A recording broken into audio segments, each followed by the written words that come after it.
Os. Ayo.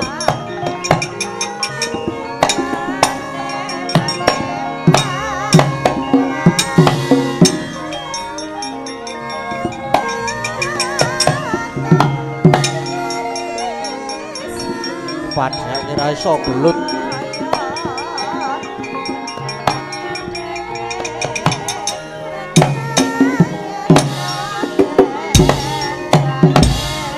Sambato.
Kepala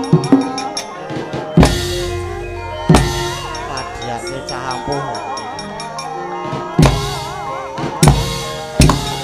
mati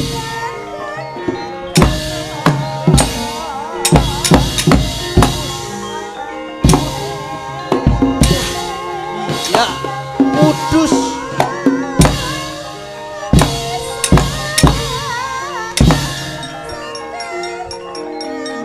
ayo maju rene Petruk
Ya Truk ya. Adiwa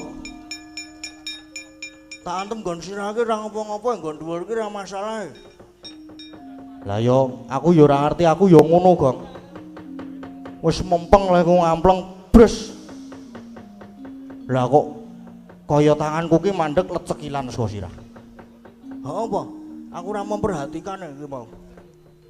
Kang Gareng kowe Kang Gareng aku ya padha kaya ngono kuwi tak kungfu barang tanganku lek klawe ngono kuwi arep tekan nggon kene iki ana apa jenenge lete sakilan. Waduh, lagi gek le arep mundurke kepiye sik tak ngeling-eling. Wah, aku kelingan aku. Piye, Gong? Kowe aja ngantem nggon kene. Aja ngantem bagian dhuwur. Ngantem ki saka weteng medun. Saka weteng medun. Heeh. Jajalan to kono temen. Oh ya tak majune meneh.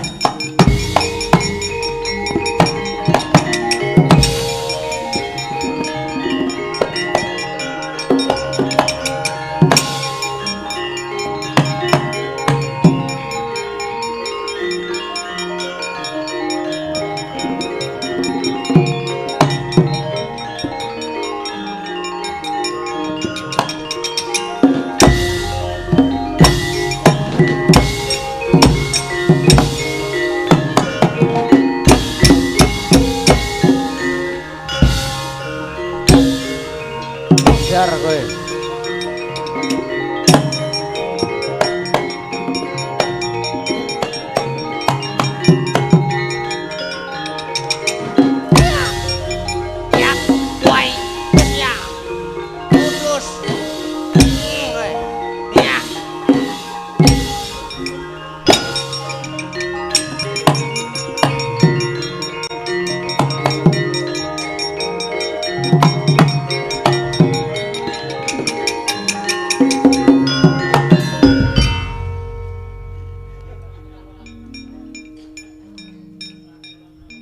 Gong. Gong. Gong. Kang. Gong. Kejabut nyawamu boleh. Gong. Gong.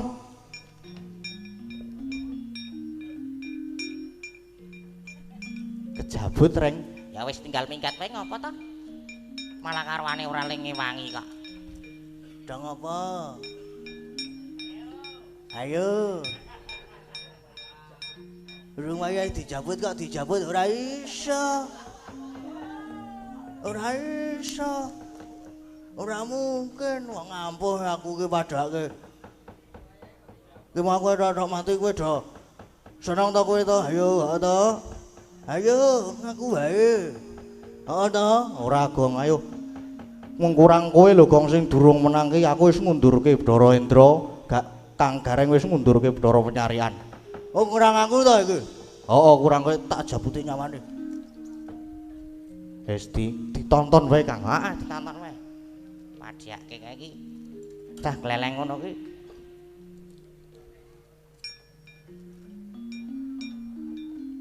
Medun, Mas.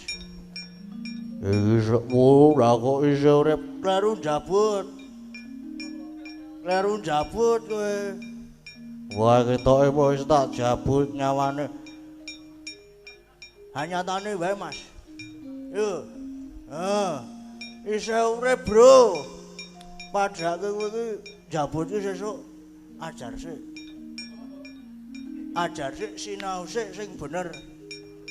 Wis kadung mlebu awakku blus mertu kok rasamu nyawa. Lho isin to? Isin aku, Mas.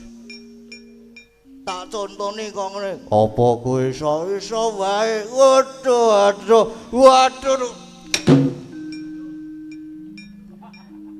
Beres. piye Gong? Beres. Tok ngapake Jabut jenggote. Jenggot diklabang, ayo gampang balik narik to. Oh iya. Neng kuwi ngono ki mung semaput lho. Heeh apa?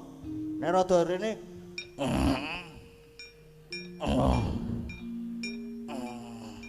Waduh.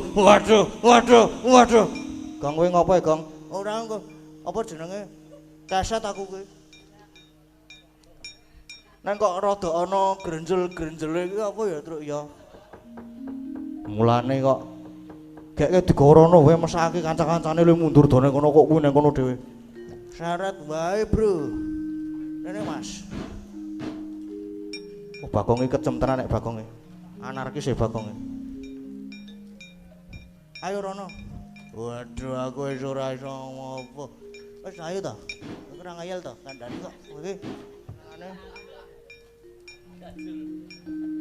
Oke. Ayo Rono yo. Ora ngayal to kowe iki.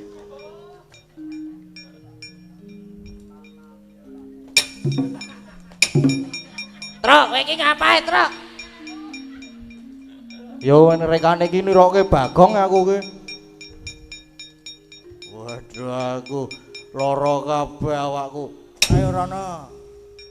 Iki sarana apa nak jabut jenggotmu meneh kowe? Wah ya tak mundur. Padake kene iki cah ampuh ya, Bro. Sembara ayo ndi dewa ndi meneh sing arep maju perang musuh Bagong.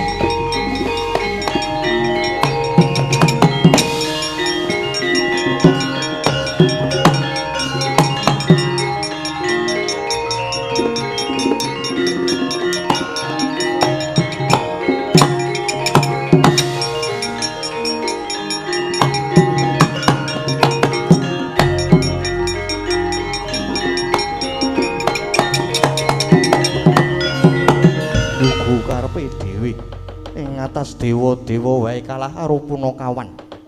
Punakawan gawe wirange para dewa Cis Trisula Tampanana.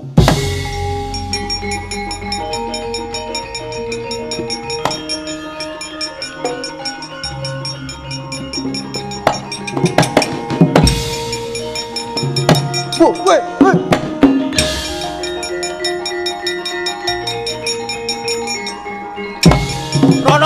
Rono wae.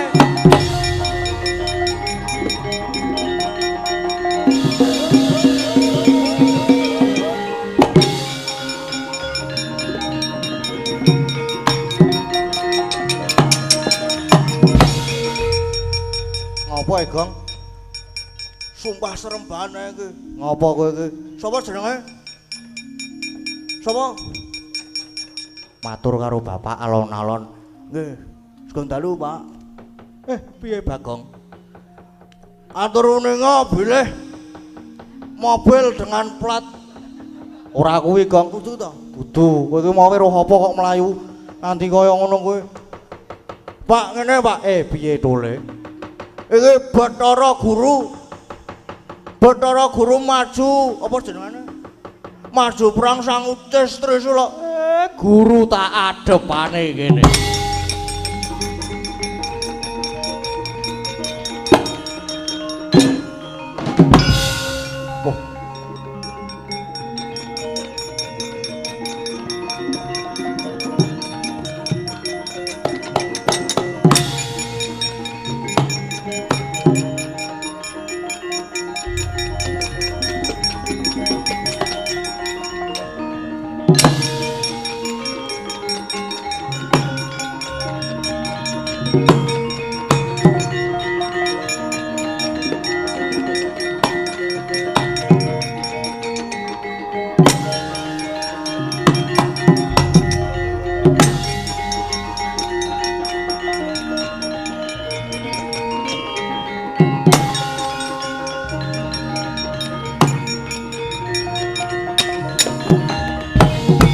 Kakang Semar, ngono sewu yen saiki basaku tak jabel lan pancen kabeh wis tak dadaki.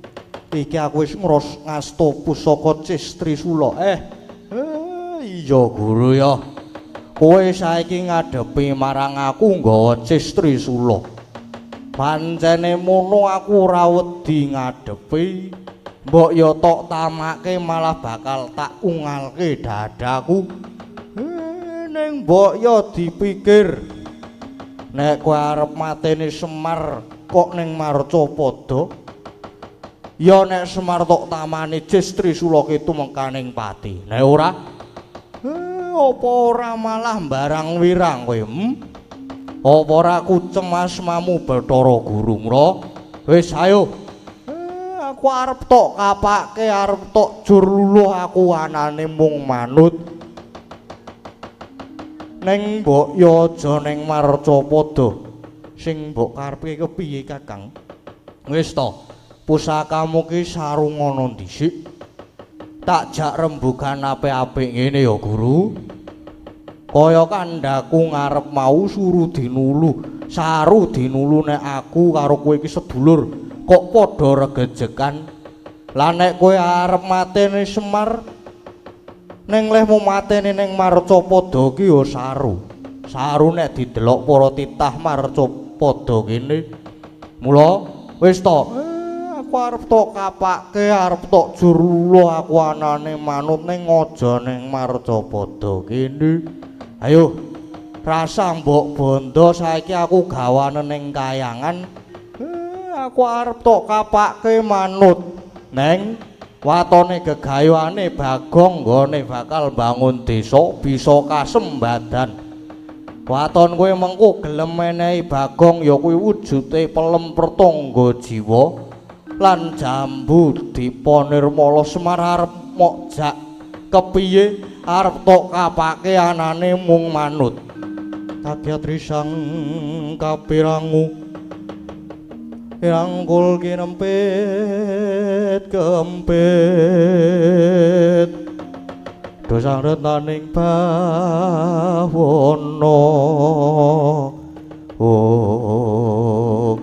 menapa menika saestu Kakang Semar. Aku wong tuwa dasare aku ya dulurmu tuwa. Aku ora goroh malah ora mung aku sing mbok goneng kayangan anakku gareng karo Petruk iki mengko sisan ben melu ning kayangan. Lho, Truk. Awake dhewe arep dijak ning kayangan karo bapak. Lah terus iki kok Bagong kepiye? Bagong ben ditinggal ning kene. Mergo Bagong lagi duwe gegayuhan arep bangun desa. Oh, lah mangke terus gara-garane pripun, Pak? Gara-gara ki lak sing penting tetembangan to. Mau gareng karo Petruk wae nunut ning kayangan. Nunut ki ora masalah. Wo, Gong. Piye, Gong? Kowe ditinggal dhewe iki kepiye? Ya nek pancen do tegelenan ya kono tak ayane dhewe. Guru wis ayo ora usah dadak kesuwen. Kanthi anakku munggah ning kayangan karo anakku gareng karo Petruk monggo Kakang Semar.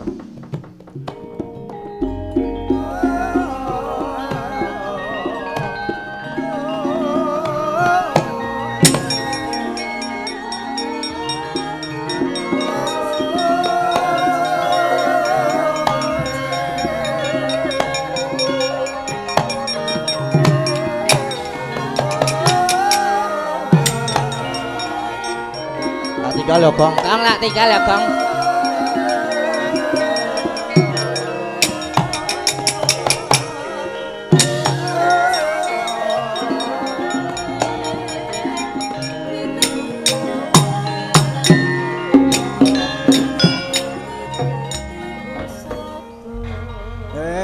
Tinggal meneh. Rumangsaku kok ket mau gur ditinggale. Alah ora melu gara-gara mengarep njaluk apa pelem karo jambu kok angele ora jamak. Kok ya dingal-ngal mentok uripku ki wong ya aku duwe gegayuhan sing apik, aku ki duwe apa jenenge rencana sing kira-kira ki bisa membuat para masyarakat ki do seneng kok ya dadak dingal-ngal ki. Kok kaya ngene to apa jenenge pacobane Bagong kok abot banget ta iki. Aku ki ketoke rumahku ora tau kleru nek karo dewa ki ora tau duwe salah. Lah kok nganti dingal-ngal kaya ngene. Bapak karo kakang-kakangku berdunggaken ning kayangan. Mbok arep dingapake nek kok saka pirasate Bagong kok punya pirasat buruk ya. Neng sing jenenge apa jenenge duwe gegayuhan ki ora kena apa jenenge langsung terus nglokro mbasan ora ketemu dalane terus trima wurung wae. Wah aja kuwi dudu jiwane Bagong. Bagong ki cah ampuh. Ana nek ngene iki nek dhewe ya mumedhase aku. Sek bapak ki duwe sedulur tunggale ki 3. Sing nomor 1 ki ana Siwa Tejama ya Wataga kae. Wah, ana. Aku entuk ide cemerlang nek iki. Iki umpama aku sowan ana nggone Siwa Taga iki nek njaluk bantuan ngono kuwi karo ngejokke proposal ki kira-kira ditampa apa ora karo Siwa Taga kuwi.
Andra ingkang puspitorum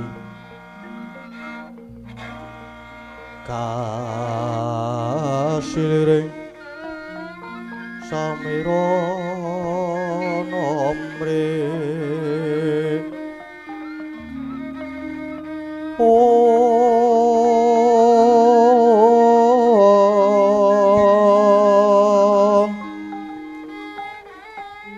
Sekar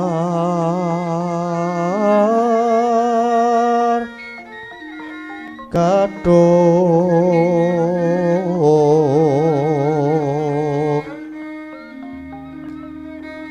ko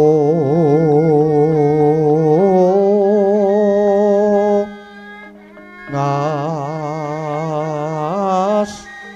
kandanyo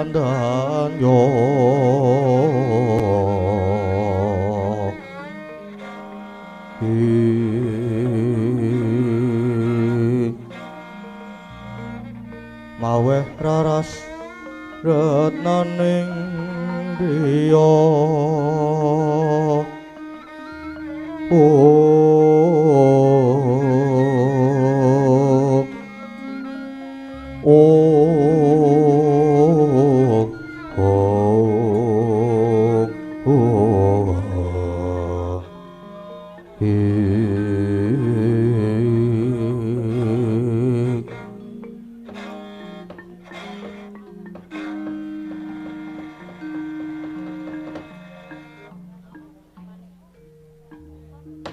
kene lho tak jak rembugan bawa rasa. Ha iya Kang. Kok ketoke iki Kang Togok kaya cawus guayamu kok sajak nyolowadi iki ana apa to Kang? Ngene ya lho. Aku ki critane lek aku ki ngimpi to lho. Nek ngimpiku ki ngimpi elek. Lah ngimpi apa? Gek terus ora lemu ngimpi kuwi. Wong ngimpi elek kok dipadake mimpi basah wae ku. Kok terus tekone teles apa ora ku wah. Kowe ku kepiye tolong? Ah ya mbok menawa. Ya mung gumun wae. Kok aku ki ngimpekke karo Semar ya lung. Kowe lah ya lumrah. Wong Semar ki ya isih sedulurmu to. Lah isih adimu to. Lah ngimpi kepiye to, Gok? Aku ku ngimpekke Semar jroning pangimpen. Semar anak-anake lagi padha dharma wisata. Dharma wisata kuwi Piknik neng samudra do numpak prau. Lah kok ngerti-ngerti alune ombake iki gedhe. Praune guling temumplak. Semar saanake do gegulung ombak. Gege iki pertanda apa ya, Lung? alah mbok wis Gok. Ngimpi iki mung kembange wong turu mbok ya wis rasah digagas. Lah ning leh ku ngimpi iki wanci parak esuk wancine puspa tajem ji. Mengko gek-gek ndara dase ya sing dadi pangimenku iki ya lung ya. Tan samara pamoring sukma. Sukma winaya ing asepi. Siwan langing kalbu.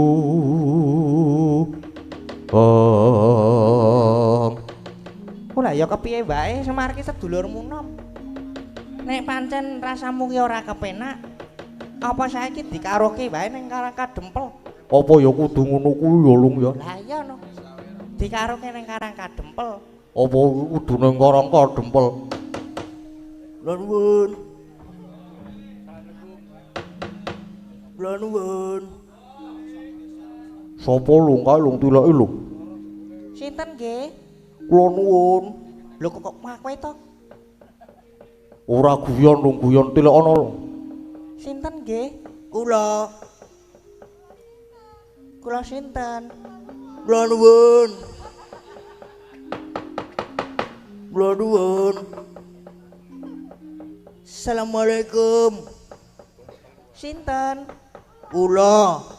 Kula sinten? Kula nuwun. Konon mlebu Lung bane marai emosi. Mang mlebet mriki Mas sinten niku mang mlebet mriki mboten napa-napa.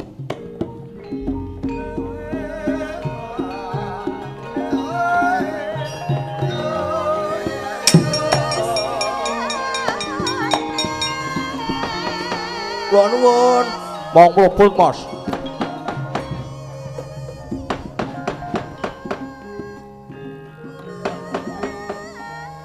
Iki dikunci. Ah wis luweh lah.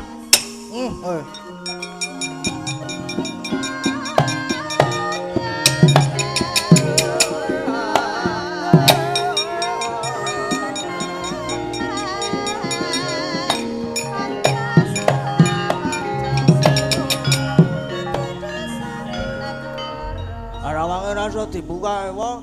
Oh lha pung Bagong to. Heeh. Wah kok ki lawang geser Gong. Tok surung arep tekan sok bodo ora bakal kebuka. Lah kok lawange wis geser nggon Semar wae lawang wae disurung sithik ambruk. Ora wangun blas nang kene lawang geser. Oh piye slamet to Gong tekan kene? Heeh, slamet. Kok dhewe iki? Karang wis ndek kanca aku saiki. Aku ora duwe kanca ki kepiye? Iki mau ku dadi ku tak critani ya wae ya. Yo. Aku ku lak duwe gegayuhan. Oh. Aku ki duwe gegayuhan ya kuwi mbangun desa. Terus aku ngrawuhke bapak karo Kang Gareng karo Petruk. Terus lakon ewang-ewang mergane sing dadi apa jenenge syarate gegayuhanku kuwi ben iso apa jenenge lancar ben iso sukses ki kudu nganggo pelem Pertanggajiwa karo Jambu Mangli. Anu sapa? Jambu Dipanirmala. Ngono lah ku lak ya nggone para dewa to Gong. Ha iya. Terus bapak takon apa jenenge? Ngundang Bathara Guru. Karo ndemok kunjungan kene iki terus Bathara Guru mak clorot medun nang nggon aku mau. Oh, terus Nah, kowe tak tembung pelem karo jambune kuwi mau tak tembung. diparengke apa ora? Ora ning malah apa jenenge digelem arengke nek bapak ki wis nek bapak ki gelem nyembah karo Bathara Guru. Lah kok kaya ngono kuwi? Lah aku kan sing sebagai anak ragil kan ora trima to. Wogok-wogok. Iya ya bener nek ora trima. Terus kepiye? Nah, terus dadi sulaya rembug. Terus dadi geger kriwikan dadi grojogan geguyon dadi tangisan. Kaya ngono kuwi.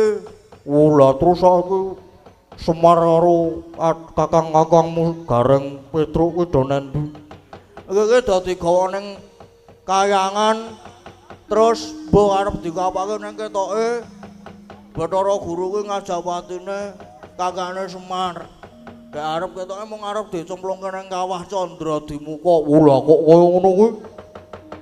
Nah terus saiki karepmu kuwi ya karepku kuwi nulungi lah saisa-isane ning aku ya wis ora awang aku kuwi ya mung derajate Bagong ora duwe kekuatan apa-apa. Mulane terus aku sowan mrene iki arep njaluk pitulungan karo Watagok. Ngono, Gong. Heeh, anu nggih anu iya. Aku ki wis melas kaya ngene iki mau teka kono tekan kene ngepit. Lek ku nyolong gone bakul es degan. Kuwi dadak doyak asik. Apa ora ngenes tenan to aku kuwi wae. Oh ya tak tulungi nang aku ora iso nek kon nulungi kowe melu munggah ning kayangan ora iso. Lah sebabe wis pokoke ora iso, ora usah perlu didrane aku tak ewangi ning saisoku. Lah saiki arep ngewangi model kepiye? Aku seneng lho aku nek ngene iki wah aku dadi bahagia aku. Kepiye arep diwangi cara kepiye? Cara kepiye wis aku meng manut. Wis saiki melu aku ning mburi, mengko tak dandani. Monggo kowe ngilu wong kok lak kowe pangling karo awakmu dhewe, Gong. Oh ya aku meng manut.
Sejajar karo Arden Harjuna. Apa kowe wani kok medeni to Gong kowe iki Gong? Lha ku masak iki sak-isa-isaku ki raimu ya tetep dadi pasuruane Raden Janaka lha kok malah tetep kaya ngono kuwi bentukane didandani meneh bae. Aja kaya ngene mengko ndak kecunangan nek aku munggah ning kayangan.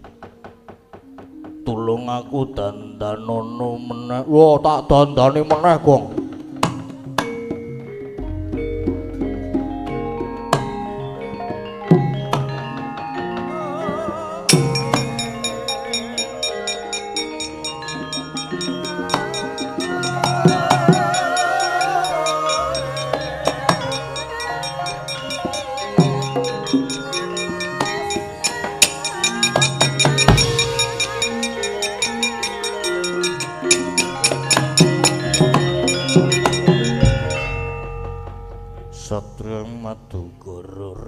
Arjuna Sasrabau. Rasa nganggo Sasrabau Raden Arjuna. Banjur nek wis kaya ngene iki aku kon kepiye Watagok. Munggah ning kayangan kuwi wis apa leku dandani kuwe wis include kuwi apa? Include wis termasuk apa jenenge kadigdayan. Dadi kowe munggah ning kayangan ngramano para dewa-dewa tak tonton saka ngisor Gong. Ngestuaken dawuh.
rayon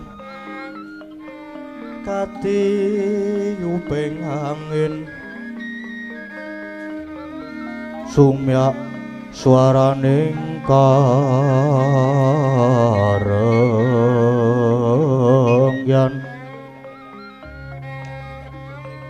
samirana mawar iris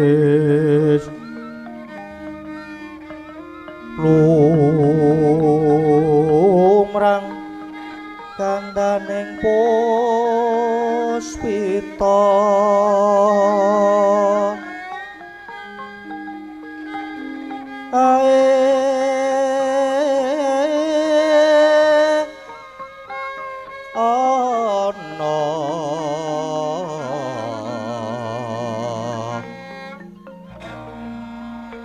titi sonya madya ratri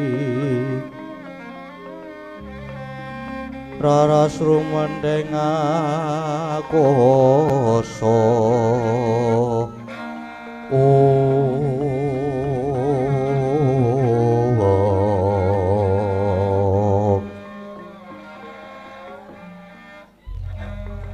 bocah bajang Iring angin anamung banyu segara ngone kapot dungkon sasi sisa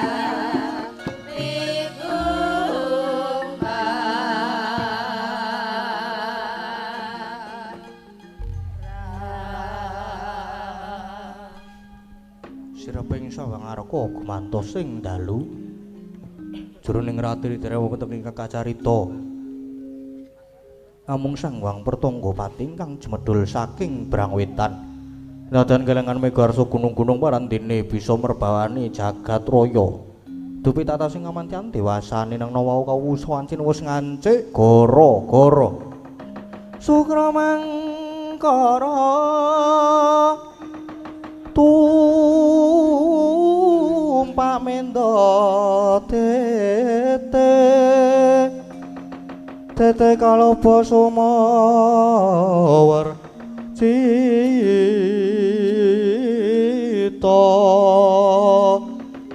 anggara rekata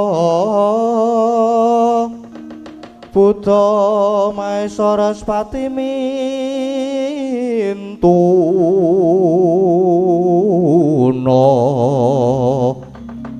eka dwi tricatur panca sat sapta astana wadasa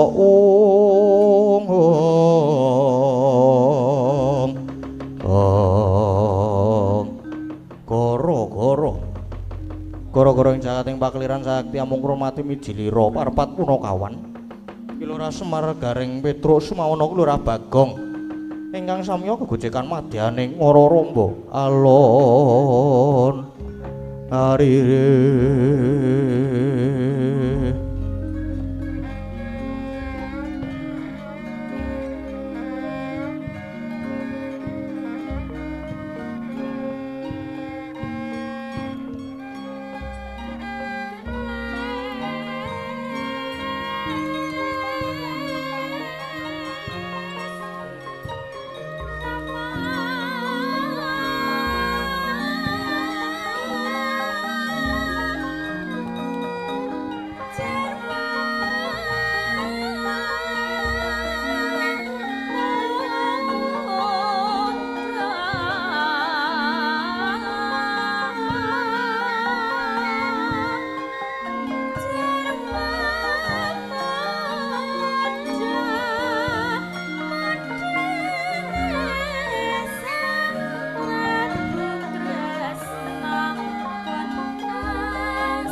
Oh.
Gara-gara Kang Gareng sepi ya, sepi.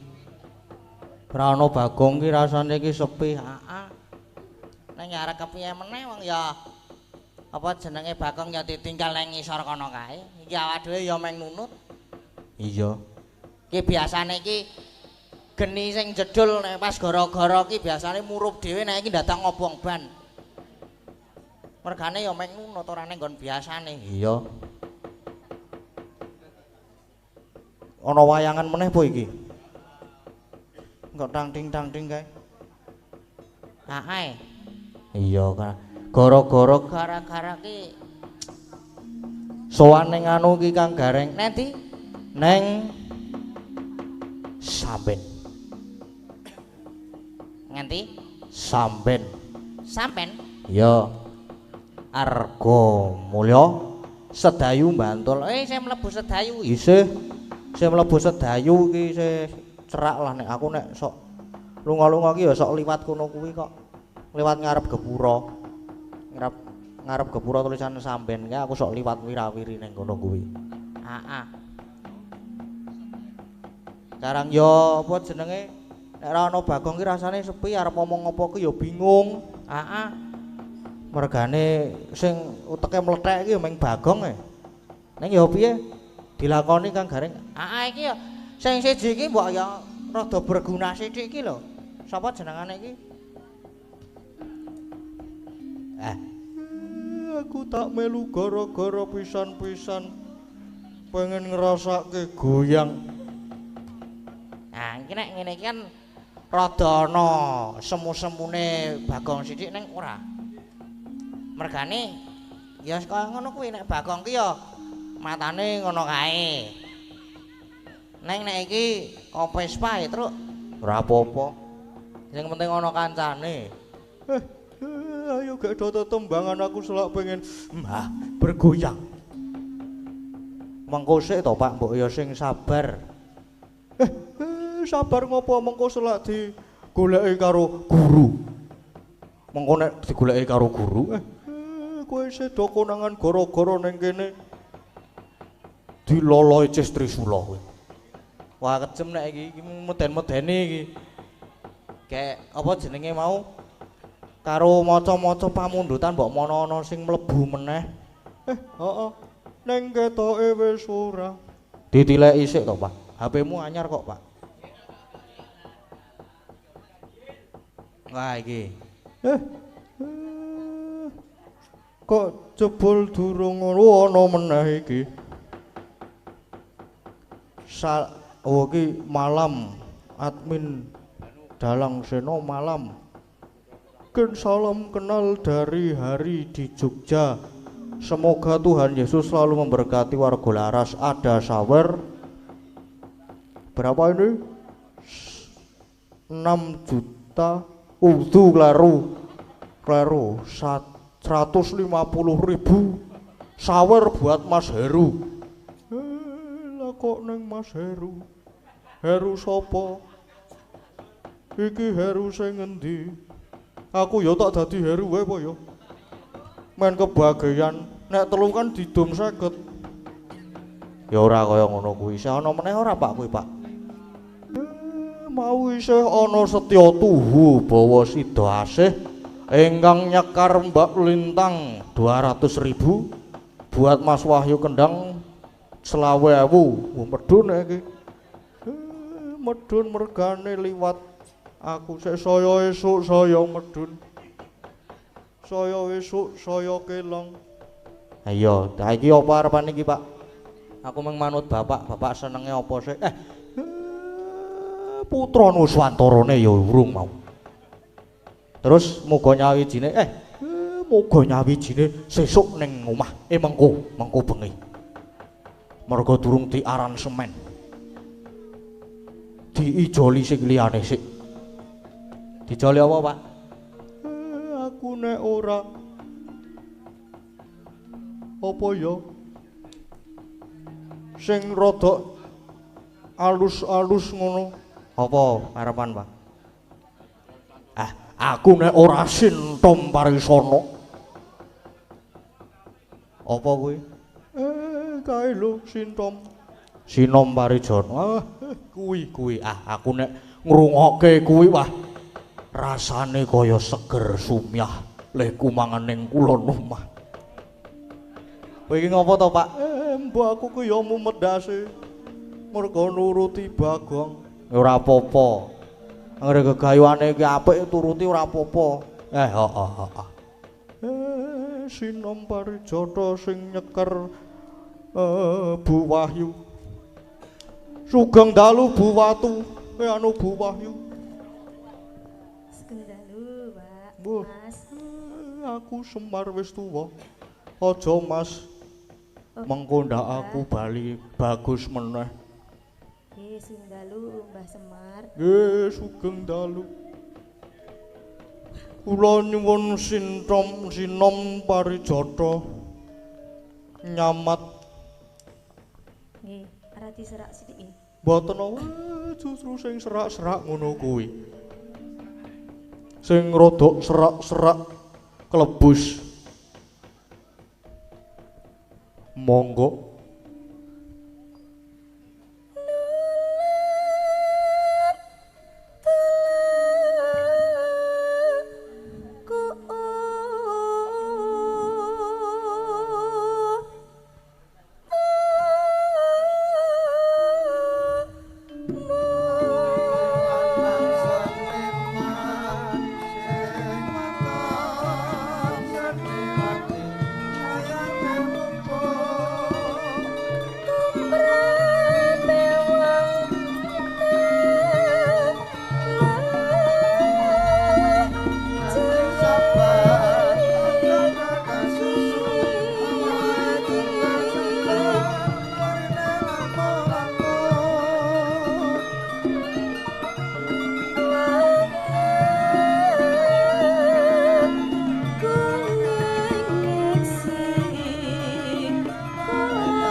Jan penake ran jamak.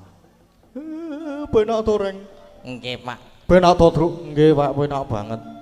Ah, wah jan marake anyes-anyes nyep. Monggo buah yuk.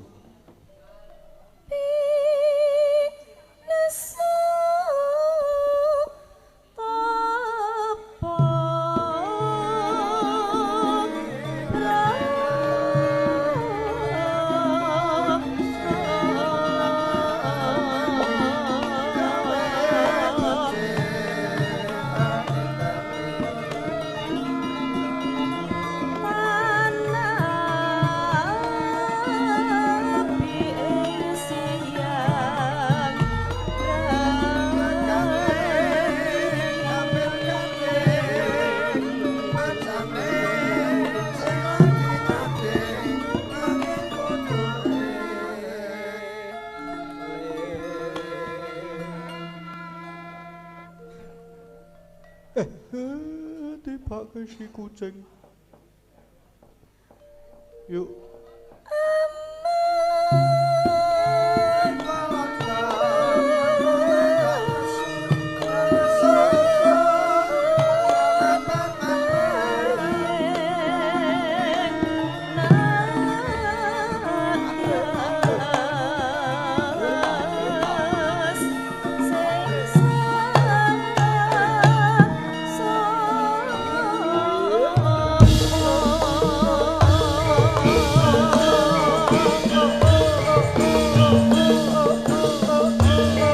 Kur.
Hey there.